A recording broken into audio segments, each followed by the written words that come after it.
আসসালামু আলাইকুম রহমতুল্লাহ। সম্মানিত মুসলমান ভাই বোনেরা, আমরা বড়ই সৌভাগ্যবান। আমাদেরকে আল্লাহ পাক রব্বুল আলামিন আখেরি নবী মোহাম্মদুর রসুল্লাহ সাল্লাল্লাহু আলাইহি সাল্লামের উম্মত হিসাবে জন্ম মুমিনের ঘরে জন্ম দিয়েছেন এবং টিকে রেখেছেন। আমরা দোয়া করি আল্লাহ যেন আমাদেরকে শেষ মুহূর্ত পর্যন্ত ঈমানের উপরে দৃঢ় রাখেন, সাবিত রাখেন। আমরা জীবনের প্রতিটি মুহূর্তে আমরা একটি না একটি কাজ করে থাকি। প্রতিটি কাজে যদি আমরা রসুলুল্লাহ সাল্লাল্লাহু আলাইহি সাল্লামের সুন্নত মতো করতে পারি, তাহলে এর জন্য আমরা আলাদা পুরস্কার পাব। দুনিয়া এবং আখিরাতে আমরা এর জন্য সৌভাগ্যবান হব।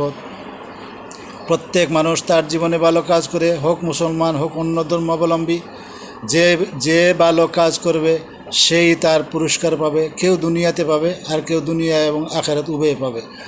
যেমন একজন অসুস্থ রোগীকে আমরা যদি দেখতে যাই, রোগীকে দেখতে যাওয়া, তার সেবা শুশ্রূষা করা একটা ভালো কাজ।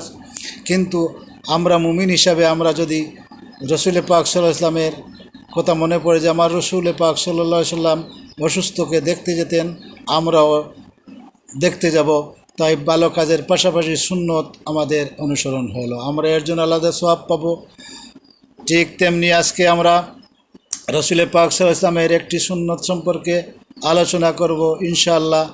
যদি আমরা একটু সাবধান হই, নিয়তটাকে কাজ করার পূর্ব মুহূর্তে নিয়তটাকে যদি একটু বদলে ফেলি, তাইলে কাজ তো করবই, নিয়ত পরিবর্তন করার কারণে আমার কাজটা সঠিকভাবে হয়ে যাবে, সওয়াবের বাগী হয়ে যাব। যেমন আমি হাতের নখ কাটা, হাতের নখ প্রত্যেকেই কাটে, মুসলমান অমুসলমান সবাই হাতের নখ কাটে, কেননা এটা পরিচ্ছন্নতার জন্য অত্যন্ত জরুরি। তাই হাতের নখ কাটা সবাই কাটে, কিন্তু আমরা মুসলমানরা হাতের নখ কাটার সাথে সাথে সওয়াবেরও বাগী হই। কেন যে আমরা নখ কাটি, আমার রসুলুল্লাহ সাল্লাল্লাহু আলাইহি ওয়াসাল্লাম হাতের নখ কাটতেন। আমরা নখ কাটি, আমার রসুলুল্লাহ সাল্লাল্লাহু আলাইহি ওয়াসাল্লাম পরিষ্কার পরিচ্ছন্নতাকে পছন্দ করতেন। তাই আমরা রসুল পাক সাল্লাল্লাহু আলাইহি সাল্লামের তরিকা মতো আমরা নখ কাটার চেষ্টা করব। যেমন আমরা নখ কাটার সময় প্রথমে ডান হাতের বৃদ্ধাঙ্গুলি ওটাকে আমরা রেখে দিব, প্রথমে ওর নখ কাটবো না। তখন আমরা প্রথমে ডান হাতের শাহাদত আঙ্গুলি থেকে শুরু করব, তারপরে তার পাশেরটি, তার পাশেরটি, তার পাশেরটি, অর্থাৎ ডান হাতের কনিষ্ঠ আঙ্গুল পর্যন্ত নখ কেটে বাম হাতে চলে যাব। বাম হাতে গিয়ে কনিষ্ঠ আঙ্গুল থেকে শুরু করব, বাম হাতের কনিষ্ঠ আঙ্গুলের নখ কেটে তারপরে তার পাশেরটি, তার পাশেরটি, তার পাশেরটি, এইভাবে বাম হাতের বৃদ্ধাঙ্গুলি পর্যন্ত পৌঁছে যাব। বাম হাতের বৃদ্ধাঙ্গুলি পর্যন্ত নখ কেটে শেষ করে আমরা আবার চলে আসব ডান হাতের বৃদ্ধাঙ্গুলিতে, এবং ডান হাতের বৃদ্ধাঙ্গুলির নখ কেটে আমরা হাতের নখ কাটা শেষ করব। ঠিক তেমনি আমরা পায়ের নখ কাটতে যখন শুরু করব, আমরা পায়ের নখ কাটার সময় কিন্তু প্রথমে শুরু করব ডান পায়ের কনিষ্ঠ আঙ্গুল থেকে। ডান পায়ের কনিষ্ঠ আঙ্গুল থেকে শুরু করে আমরা ধারাবাহিকভাবে আঙ্গুলের নখ কাটতে কাটতে ডান পায়ের বৃদ্ধাঙ্গুল পর্যন্ত পৌঁছে যাব। ডান পায়ের নখ কাটা শেষ হলে বাম পায়ে বৃদ্ধা আঙ্গুল থেকে শুরু করব। বাম পায়ের বৃদ্ধাঙ্গুল থেকে শুরু করে আমরা ধারাবাহিকভাবে বাম পায়ের কনিষ্ঠ আঙ্গুল পর্যন্ত চলে যাব।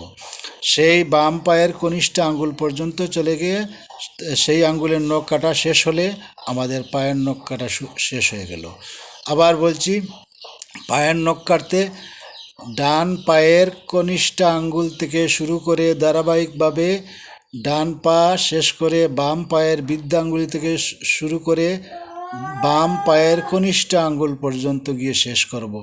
এই হলো আমাদের নখ কাটার নিয়ম। ইনশাআল্লাহ আশা করি আমরা যদি প্রতিটা কাজ করতে এইভাবে একটু মনে করে কাজটা করতে পারি, যে আমার নবীজি কীভাবে করতেন, আমি ঘুমানোর সময় কীভাবে ঘুমাবো, আমি খাওয়ার সময় কিভাবে খাবো, আমার নবীজি এইভাবে খেতেন।